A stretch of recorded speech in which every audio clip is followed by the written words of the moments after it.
OBC आरक्षणात तुम्ही मराठ्याला येऊ नका म्हणता. तुमचं ओपनच्या मतदारसंघात काय आहे मग? ओपनच्या मतदारसंघात येता कशाला? उभे तर राहू द्या, त्यांना पाडलं जाईल. प्रकाश शेंडगे म्हणतात ओबीसी पाडलं जाईल कुठं म्हणलं? कालचं जे तुमचं स्टेटमेंट होतं त्यावरती प्रकाश शेंडगेने आज सकाळी आता ते त्यांचा वैयक्तिक प्रश्न आहे काय म्हणण्यात, पण मला एक कळालं नाही. ओबीसी आरक्षणात तुम्ही मराठ्याला येऊ नका म्हणता.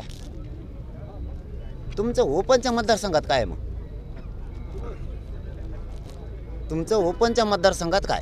मराठ्यांना ओबीसी आरक्षणात जर यायचं असलं तर येऊ नका. ओपनच्या मतदारसंघात काय आहे तुमचं? कॅनडात उभा राहा ना तिकडं, फ्रान्सला जाऊन तिकडं. काय आहे तुमचं? म्हणजे काय नियत आहे तुमचे बघा ना. मराठ्यांच्या ओपनच्या मतदारसंघात उभा राहायला चालतं, फक्त ओबीसी आरक्षणात मराठ्यांनी यायचं नाही. म्हणजे चारही बाजून तुम्हालाच वार पडायचं. बघा उमेदवार शोधून तुम्ही ओपनच्याच मतदारसंघात सगळे राहू नका ना. मराठ्यांना ओबीसी आरक्षणात येऊ नका म्हणताय. ओपनच्या मतदारसंघात येता कशाला? भिक्त मागायलाच लागते शेवटी, भिक्त मागायलाच लागते शेवटी.